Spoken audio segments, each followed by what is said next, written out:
Welcome, welcome. I'm so excited to bring you this. I have been sewing like a crazy woman because I just really love this, what we're doing, what I'm doing today. So we're calling this Brenda's top because Brenda wore this, and she knows who she is. She wore this to a workshop. And, you know, she said, oh, I love this blouse. I want you to copy. And I said, no, it's all wrong. She said, no, I love this blouse. So the goal of our lesson today is we can love things that still aren't necessarily following the rules of design. And so that's kind of what I want to go over. The rules of design, breaking them. And you've heard me say many times, masculine and feminine fabrics and masculine and feminine patterns. And we should mix them for the best result. But the reason I want to bring you this today is because I love it as well. I really like it.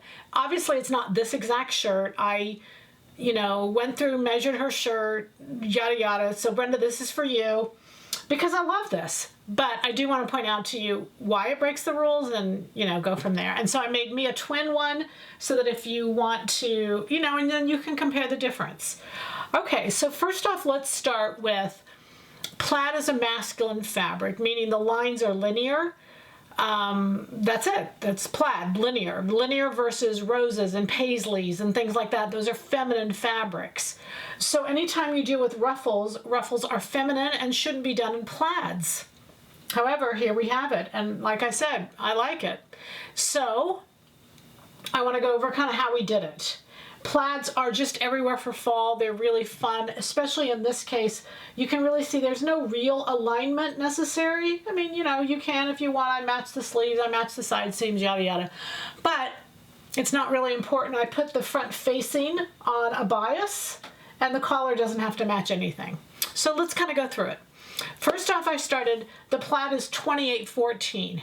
And I did the exact same thing with 195. This is my base, and this fabric is 2803. This being 100% cotton, it's beautiful. It's a stretch woven, but it's 100% cotton. It just burns beautiful. If you're into burning fibers like I am, it just really burns beautiful. So again, the fabric is 2814 and 2803 is the one I have on.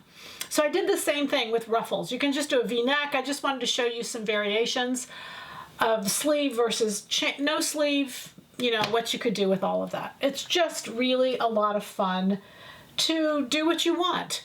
With this plaid, I started with pattern 600. 600, it was exactly really like what hers was. Hers was a collared shirt, and it had the ruffle going down the front. I measured so many little increments. One thing she said she really liked about it was the sleeves, and so I did the same sleeves with the double ruffle, and I'll show you how to do that. All right, so first off, you've got the fabric. Again, this is a little bit of a stretch woven. Mine's a cotton knit. Second, you've got the pattern. Let's talk about pattern changes. So first off, for the ruffle down the front, I took the pattern front. I went 3 inches out this way. Literally, this is just the front. And then I came down 16 inches. The ruffle did not go all the way to the bottom, so I just left it where it was. And that was the piece I cut. All right, so I made another one just so that you could kind of see what I did. But this thing equals this thing. So what we know about ruffles is that one side stays and one side goes. So the inside obviously stays and the outside is the one to go. And generally it's 1 to 1.5. So if my inside is 16, 1.5 of 16 is 16 plus 8. The outside is 24. So all I did is spread it on the fabric until the outside edge becomes 24. And that gives me this great, cute little ruffle.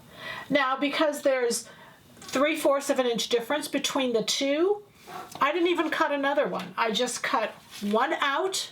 I took it, I put it on the fabric again, and I cut it wider by the amount I wanted it wider.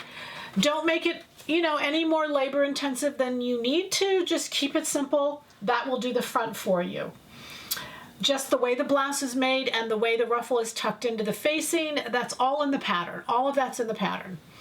Then for the sleeve, if you do it halfway, just take the sleeve and literally turn it up halfway and cut it off. I took, so that it would be kind of closer to my arm, I took 1 inch off each side, so that was 2 inches. And then there's the cuff, it's 5 inches wide, but again, because there's 2 layers, one's 5 and one's 5.5. So that's it. That's the only changes I did to the pattern. I didn't lengthen it, no changes, just adding these 2 ruffle components is all I did. I used the back, the front facing, and the collar. Okay, then the fun begins because we're going to start sewing it. So really finishing these edges will take you the longest. It's not hard. It's just be patient, turn on a good movie or something that you enjoy, and it's really kind of fun. There's a video, The Fabric Always Wins, that this is definitely a contrast to, but the video is on sale. It's on sale for $19.99 for the next little while, but it'll come out in your email and you'll see it. But I really want you all to understand why it's a conflict. And even if it's a conflict, you can still like it, but you understand what it is. Now, her original was done in just a wide black and white check gingham. This one has a little bit more plaid to it. I just love it. It's got a little bit of green, a little bit of purple. I just really, really liked it. All right, so you're going to finish all these edges. And again, all I did was serge the edge, turn them under, and top stitch. Just a little bit under, like 3/8 inch. That's all the way down. And then pin them together. You layer them underneath the facing comes over, and again, that's in the pattern. Don't worry about that. Okay, so the rest of it is just really easy to do. It's got darts, it's fitted through the front, it's fitted through the back.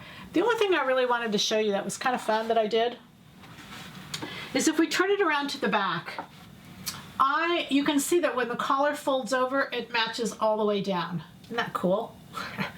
So all you do to do that is do center back. Wherever you put center back of the blouse, put the collar at the same place. And it's really easy if your fabric's already folded because it's going to end up pretty much at the same place anyway. Just you can kind of take a note of that, and it's kind of fun to do. Yardage, as far as yardage goes, you're going to need a good yard extra other than what you need the blouse. So you've got regular blouse fabric, then you'll need a whole yard extra to do the ruffles and then the cuffs. On this one in particular, I did bias, and that took up just a little bit more. I did the bias front facing, but I think even if you didn't, I think it'd be adorable either way. It wouldn't make a difference. Then for mine, it was just simple because what I did is I decided, as this was more intricate and a little more detailed, I decided my knit, I didn't want to finish the edges of the ruffles. I didn't want to do any of that. So I just left it all. And I just love it just as much. I just made the V-neck, the neck of V. I, attached the ruffle to here and then down the front. I actually stitched it down the center front, so when I was cutting out 195, I made a seam down center front so that you could attach the ruffle. Otherwise, the ruffle will have a tendency to not be stable. Nothing else was changed. I lengthened it a little bit, but that's not a big deal. So you can either ruffle wrong or ruffle right, and no matter how you ruffle, I think you'll love it. So happy sewing from Silhouette Patterns.